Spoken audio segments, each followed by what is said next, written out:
Welcome to the Movies, pal. Here for the Neighborhood Master Chaos, back with you once again. Today, boy, I sure need a sweet treat, because I'm talking about the worst, hands down, the worst installment in the Silent Night, Deadly Night franchise. I can't believe how bad this movie was. I can't believe it. I take it back. Part 3.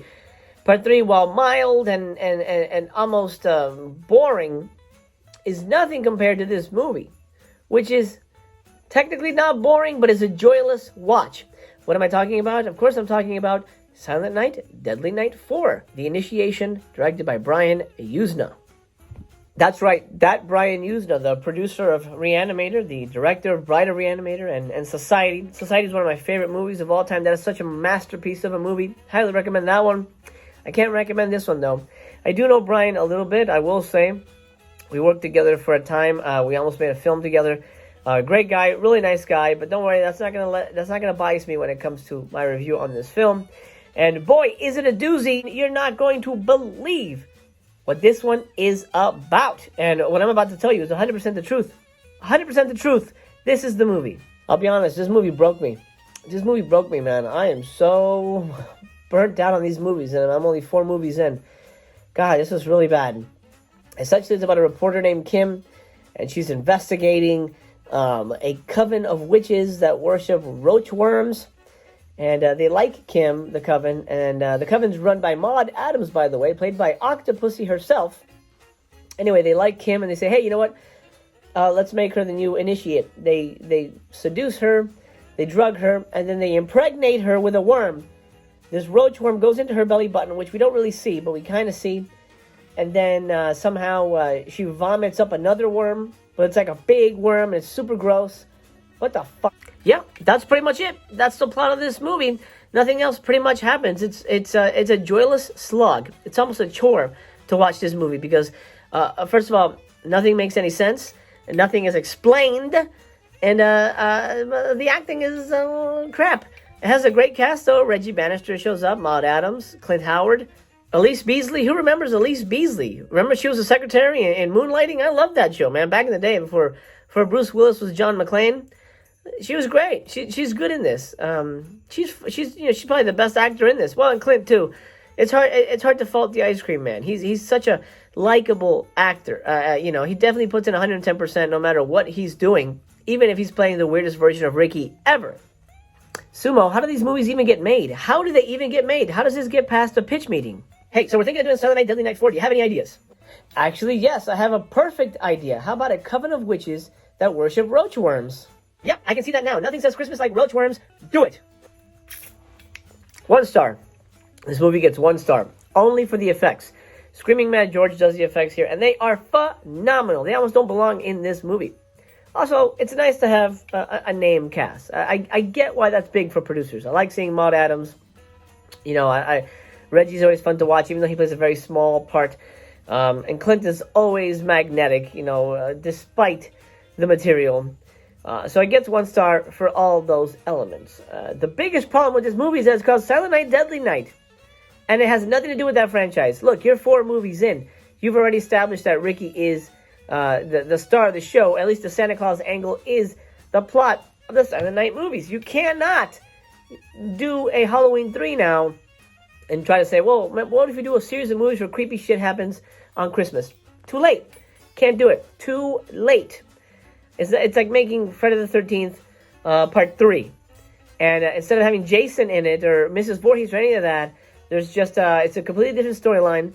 But there's a guy named Jason, and he's just like the bag boy in a grocery store. Why would you do that? Why would you do that? Why even put Ricky in this at all? Why even have a character named Ricky? Stupid. Stupid. So many stupid choices. We got 6 deaths. 6 deaths in this movie. Not a lot of deaths, and honestly, they're kind of spread out.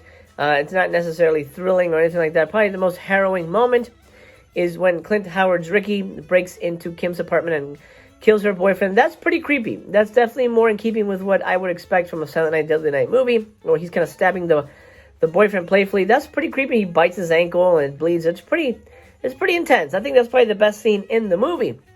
But 6 deaths, and they're all pretty bland and all pretty whatever. That being said, my favorite kill was Ricky's death. He dies yet again, and he gets stabbed by Maud Adams. He falls to the ground, and then he's eaten alive by roachworms.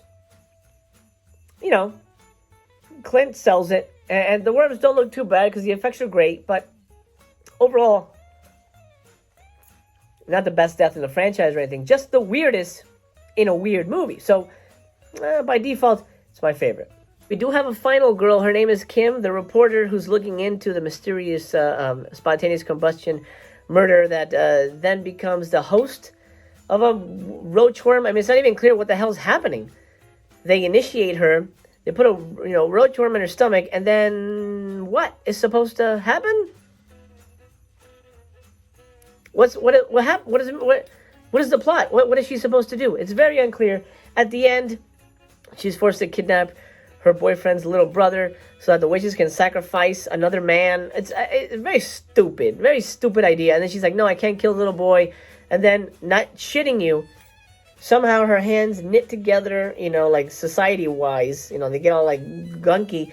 Her hands catch fire, and she stabs her gooey fire hands into Maud Adams' stomach and sets her ablaze.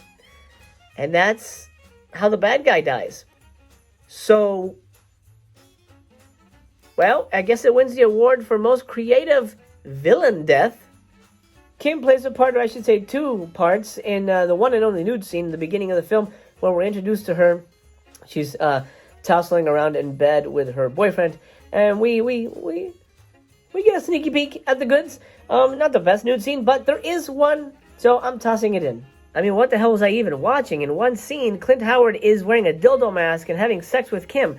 So, why is he doing that? I thought she was supposed to be impregnated by worms. Why does he need to have sex with her in this weird, like, red room with, like, meat hanging everywhere? And why does he have a dick on his face? What is happening? This movie is so nonsensical. It's almost like a David Lynch movie where... Oh, here we go. A David Lynch movie without the artistry. That's the best way to describe Silent Night, Deadly Night for the Initiation. A complete, utter waste of time, garbage, piece of crap movie. Yeah, good effects, but bland acting, stupid plot, nonsensical plot, and abrupt ending that doesn't even tie up any of the loose ends. So we don't even get an exposition scene like, oh, well, the worms come from space and blah, blah, blah, blah, blah. It's just stupid shit like that kind of helps when this movie offers nothing but a bland actress walking around trying to solve some kind of murder that is not a murder, but some kind of ritual, and then there's insects. Oh, you know what? I'm rambling. The movie sucks ass. You're right, Sumo. We should call it a day. We need a break. Pal, time to close the theater down. I hope you enjoyed my review of Silent Night, Deadly Night 4, the worst and weirdest entry in the franchise. Tomorrow we finish up the original franchise, Part 5, The Toy Maker. And, well, it's not as bad as this one. It is quite weird. And as you can imagine, yes, it does ditch Ricky and the entire Santa storyline. Kind of. I'll talk more about that next episode.